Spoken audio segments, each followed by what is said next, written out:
Frank and Susan were the proud parents, Mary, John, William, Eric, Leah, and Monica, when they discovered that Susan was once more in the family way. Oh dear, what shall we give this baby name? Friends and neighbours offered names for both boys and girls, so Frank placed all the suggested names in a hat to await the day of delivery. A beautiful baby boy arrived, and the proud parents reached in and pulled out his name, 6 7/8. Oh. Poor kid. But there is more to this. How did 6 7/8 turn out? Was he a good lad? A bad lad? Was the family the centre of a very warm, loving upbringing? Or was it somewhat cold and indifferent? Only time would tell. Years ago in Germany, there was a young Jewish boy who had a profound sense of admiration for his father. The life of the family centered around the acts of piety and devotion prescribed by their religion. The father was zealous in attending worship and instruction, and demanded the very same from his children. While the boy was a teenager, the family was forced to move to another town in Germany. In the new location, there was no synagogue, and the pillars of the community belonged to the Lutheran Church. Suddenly, father announced to the family that they were going to abandon their Jewish traditions and join the Lutheran Church. When the stunned family asked why, the father explained that it was necessary to help his business. The youngster was bewildered and confused. His deep disappointment soon gave way to anger, and a type of intense bitterness plagued him throughout his life. He left Germany, went to England to study. He sat daily in the British Museum, formulating his ideas and composing a book. In that book, he introduced a whole life and world view and conceived of a movement that was designed to change the whole world. In the book, he described religion as an opiate for the masses that could be explained totally in terms of economics. Today, there are millions of people who live under this system invented by this embittered man. His name? Karl Marx. The influence of his father's hypocrisy is still keenly felt around the world today. Paul warns of that which is derogatory to the kingdom of God, like immorality, greed, obscene stories, foolish talk, coarse jokes. They have no place in the heart of a follower of Jesus. And just as children imitate their parents, we should follow Christ's example as he sacrificed his life for us, and that our love should be self-sacrificing as well. We might not like it, but it is obvious that our society is slowly disintegrating. Respect for one another, for those who are other cultures or religions, is diminishing. Hatred raises its ugly head, seemingly at the top drop of a hat, and rage explodes like a Bunsen burner in the flick of a moment. We have to recognize that there are dangers we must not slide into, and that as Christians we must stand against that which is wrong and evil, for evil is always pervasive. This past week was a great week in many respects, but also a sad week. We observed through television the passing of two great people, Aretha Franklin and the late Senator John McCain. Neighbors to the south of us, yes, a brother and sister in Christ. I don't know whether, how many of you watched either of the funerals? Portions of them. Yeah, some of you did. I got a little bit bewildered by Aretha's because it went on and on and on and on. And as a minister, wow. The idea is that there's people who are passed on, the families of those people wanted a service that was to the point, precise, that would let them go home to grieve. But Aretha was nationwide, part of a nationwide family. And of course we had many, many people, including presidents, speaking about her.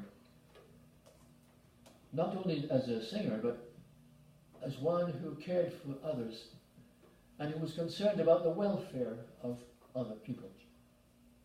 And then, in a complete contrast, the funeral of the late John McCain, who was a bit of a maverick senator, but one who sacrificed, if you will, his own life, 5.5 years as a prisoner in Vietnam, and who really strode above the political arena, changing sides if it suited his purpose to bring up something which was better for the people as a whole.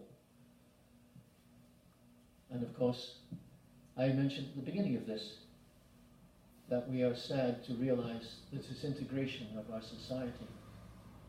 His daughter made the comment that they were mourning the passing of a great America. That which is evil has no place in the kingdom of God. God gave us freedom of choice. We can do what we want at any time. If our choices are wise, everybody benefits. If our choices are selfish and greedy, nobody benefits, and not even ourselves. Even sitting around the table this morning having coffee before our service, someone made the comment, we don't talk to each other like we used to. We don't share our stories like we used to. We're caught up in the modern technology, which though good, is also bad, because it isolates us from one another. It tends to separate our thinking, our sharing of ideas from one another. And because it is worldwide, we can say anything we want, and there it goes out for everybody else to see. Much of what shouldn't in the first place. There are groups of Christians who need to proclaim Jesus Christ as Lord by the way they act, by the way they speak, by their compassion for one another. I've said many times, there's a lot of difference between a congregation and a family of God. We are a family because we laugh together, we cry together, we share one another's stories. We put into practice what our Master taught us. There was once a little boy who possessed a very bad temper.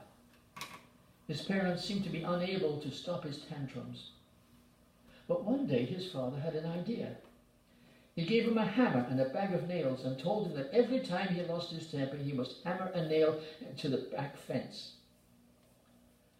The first day, the boy had to drive 27 nails into that fence. Over the next few weeks, he learned to control his temper, and the number of nails gradually dwindled down. He discovered it was much easier to hold his temper than to try to drive those nails into the fence. Finally, there came a day when the boy didn't lose his temper at all. He told his father about it.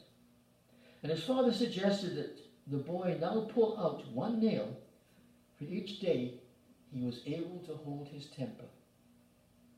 The days passed, and the young boy was able to tell his father that all the nails were gone. The father took his son by the hand and led him to the fence. He said, "You have done well, my son, but look at the holes in the fence. The fence will never be the same when you say things in anger. You leave a scar just like these ones. If you put a knife into someone, you draw it out. Doesn't matter how many times you say, 'I'm sorry,' the wound is still there. And a verbal wound is just as bad as a physical one." So Paul cautioned the congregation at Ephesus to be careful as to how they behaved. Yet let their yea be yea and their nay be nay. Anything else not acceptable to our Lord Christ. And besides, anyone who is unable to express themselves in language that is morally acceptable to any Christian evidences poor breeding and upbringing. This was a famous phrase of my mother's, when not everybody, people around were swearing and cursing. She said it's always a sign of poor breeding. We are to focus on the goodness of God and his mercies to us. When you feel down, you may find it hard to give thanks. Take heart, for in all things, for God works for us and our good if we love him. And through the difficult times, he is building a strength in us, and his perfect love will see us through. It matters not whether your name is Monica, Eric, Mary, John, Leah, William, or even 6 7/8. The Lord God loves you.